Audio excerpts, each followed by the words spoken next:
warahmatullahi wabarakatuh. Saya Tiara Putri Lestari. Di sini saya akan mempresentasikan materi tentang psikologi pendidikan dengan judul Hakikat Manusia sebagai Objek Kajian Psikologi Pendidikan. Sebelumnya, terima kasih kepada Ibu Nur Afifah SPD MPD karena telah memberikan saya tugas ini. Sebelum saya mempresentasikan materi saya, di sini saya akan memperkenalkan diri terlebih dahulu. Nama Tiara Putri Lestari, lahir di Prabu Muli tanggal 22 Oktober 2002. Riwayat pendidikan pernah bersekolah di Madrasah Ibtidaiyah Negeri Prabu Muli, kemudian melanjutkan jenjang SMP di Ponpes Darussalam Prabu Muli, kemudian melanjutkan jenjang SMA di MAN 1 Kota Prabu Muli, melanjutkan lagi di bangku kuliah di UIN Raden Fatah Palembang. Adapun hakikat manusia dalam Islam, dalam Al-Quran ada 3 hakikat manusia.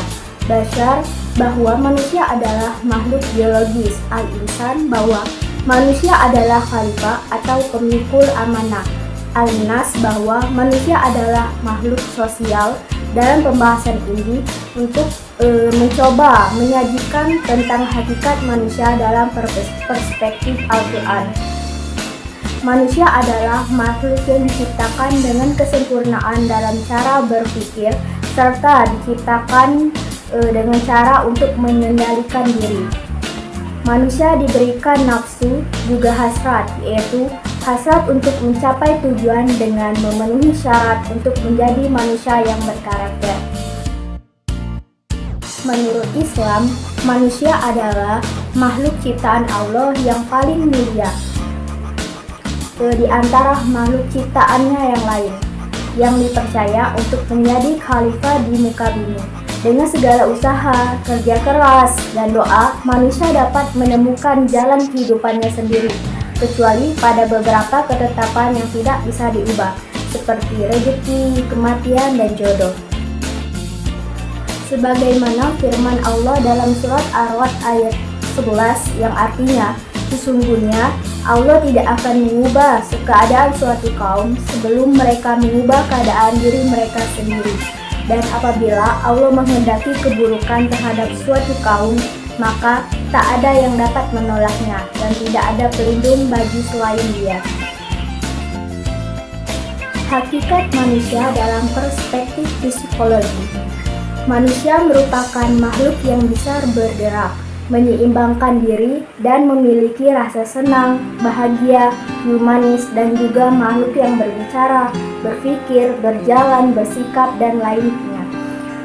Manusia merupakan makhluk biologis, sama dengan makhluk hidup lainnya.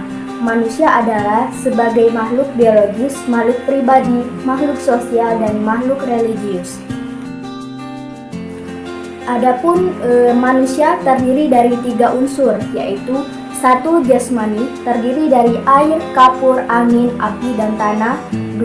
Ruh, terbuat dari cahaya atau nur, fungsinya hanya untuk menghidupkan jasmani saja. Yang ketiga, jiwa, yaitu nafsu atau rasa dan perasaan. Ciri-ciri jiwa manusia. Jiwa berasal dari bahasa Sanskerta, jiva, yang artinya benih kehidupan dalam berbagai agama dan filsafat. Jiwa adalah bagian yang bukan jasmania, imaterial dari seseorang.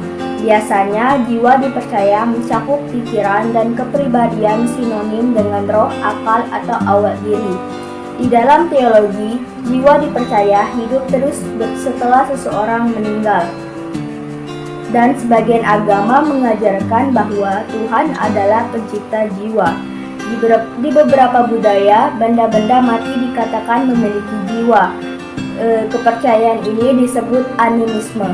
Penggunaan istilah jiwa dan roh seringkali sama, meskipun kata yang pertama sering berhubungan dengan keduniaan dibandingkan kata yang kedua. Jiwa bisa digunakan secara sinonimus, meskipun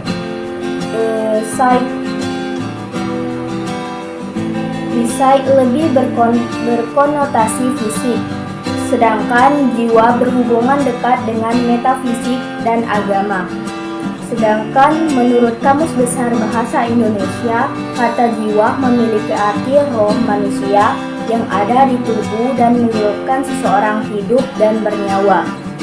Jiwa juga diartikan sebagai seluruh kehidupan batin manusia yang terjadi dari perasaan, pikiran, angan-angan, dan sebagainya. Jiwa manusia berbeda dengan jiwa makhluk yang lain seperti binatang, pohon, dan sebagainya.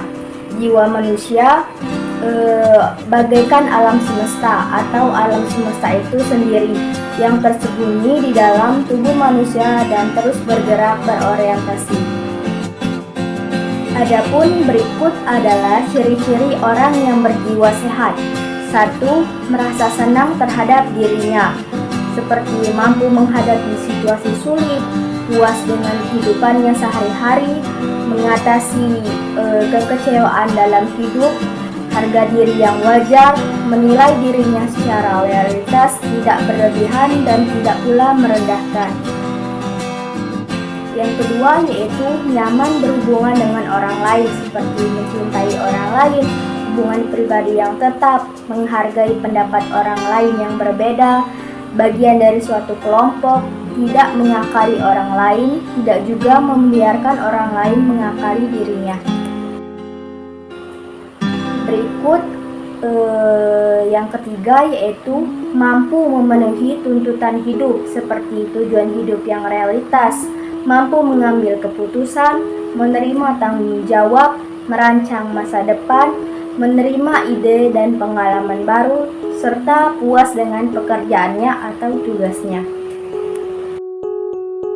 Asal mula manusia. Teori asal mula manusia menurut Charles Darwin, pernyataannya, Darwin mendukung bahwa manusia modern berevolusi mendukung dari sejenis makhluk yang mirip kera. Selama proses revolusi tanpa bukti ini yang diduga telah dimulai dari 5 atau 6 juta tahun yang lalu, dinyatakan bahwa terdapat beberapa bentuk peralihan antara manusia modern dan nenek moyangnya. Asal mula manusia berdasarkan Al-Quran, Nabi Adam alaihissalam saat Allah Subhanahu wa Ta'ala merencanakan penciptaan manusia, ketika Allah membuat cerita tentang asal-usul manusia, malaikat Jibril seolah khawatir karena takut manusia akan berbuat kerusakan di muka bumi. Di dalam Al-Quran, kejadian itu diabadikan dalam surat Al-Hijr ayat 28-29. Yang artinya, dan ingatlah ketika Tuhanmu berfirman kepada para malaikat, sesungguhnya aku akan menciptakan seorang manusia dari tanah liat kering yang berasal dari lumpur hitam yang diberikan bentuk. Maka apabila aku telah menyempurnakan kejadiannya dan telah meniupkan ke dalam ruh ciptaanku, maka tunduklah kamu padanya dengan bersujud. Adapun kejadian dan asal-usul mula manusia yang pertama yaitu kejadian dan asal-usul manusia yang pertama, yang berarti pula proses penciptaan Adam diawali dengan pembentukan fisik dengan membuatnya langsung dari tanah yang kering yang kemudian ditiupkan ruh ke dalamnya sehingga ia hidup. Keterangan tersebut sesuai dengan hadis riwayat Tirmizi di mana Nabi SAW bersabda, sesungguhnya Allah menciptakan Adam alaihissalam dari segenggam tanah yang diambil dari seluruh bagian bumi.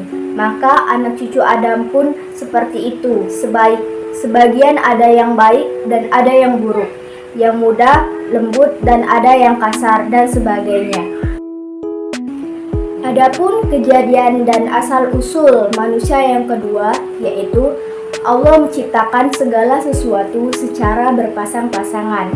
Begitupun dengan manusia. Adam yang diciptakan hendak dipasangkan oleh Allah dengan lawan jenisnya yang diciptakan dari tulang rusuk Adam, yaitu Hawa. Keterangan tersebut sesuai dengan firman Allah Al-Quran surat An-Nisa ayat 1 sebagai berikut, yang artinya, hai sekalian manusia, bertakwalah kepada Tuhanmu yang telah menciptakan kamu dari jiwa yang satu, dan daripada Allah menciptakan istrinya, dan daripada keduanya Allah memperkembangbiakan laki-laki dan perempuan yang banyak, Dan bertakwalah kepada Allah yang dengan mempergunakan namanya kamu saling meminta satu sama lain, dan peliharalah hubungan silaturahim. Sesungguhnya Allah selalu menjaga dan mengawasi kamu.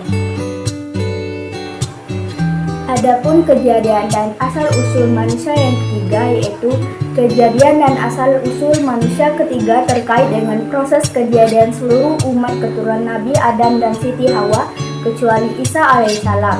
Proses kejadian manusia yang disebutkan dalam Al-Quran ternyata setelah dewasa ini dapat dipertanggungjawabkan secara medis. Dalam Al-Quran, asal-usul manusia secara biologis dijelaskan dalam surat Al-Mu'minun ayat 12-14 sebagai berikut, yang artinya, dan sesungguhnya kami telah menciptakan manusia itu dari suatu saripati berasal dari tanah.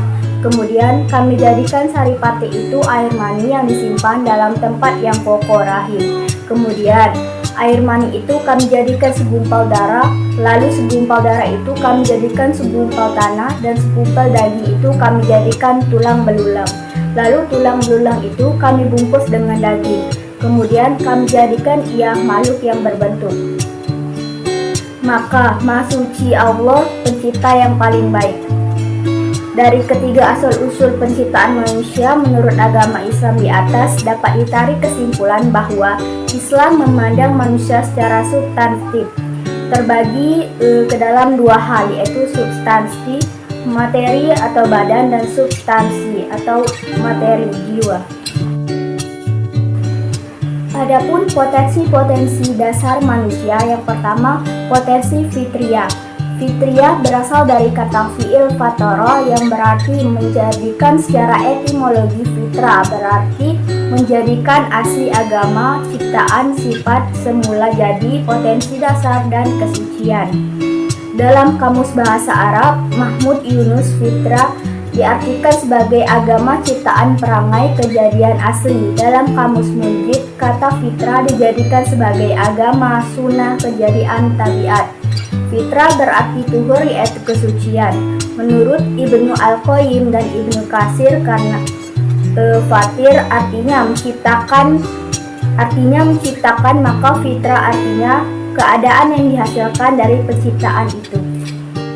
Potensi yang kedua yaitu ruhiyah, ialah potensi yang dilekatkan pada hati nurani untuk membedakan yang jalan yang hak dan yang batil, jalan menuju ketakwaan dan jalan menuju kedurhakaan. Yang ketiga yaitu potensi akliyah. Potensi akliyah terdiri dari panca indera dan akal pikiran, sam'ar, basar, fuad. Dengan potensi ini, manusia dapat membuktikan dengan daya nalar dan ilmunya tentang kekuasaan Allah. 4. Potensi jasmania ialah kemampuan tubuh manusia yang telah Allah ciptakan dengan sempurna, baik rupa, kekuatan, ataupun kemampuan. Dari semua materi yang telah saya jelaskan tadi, dapat kita tarik kesimpulan bahwa manusia merupakan makhluk biologis sama dengan makhluk hidup lainnya. Manusia merupakan makhluk hidup yang unik dan memiliki sifat berbeda-beda antar individunya.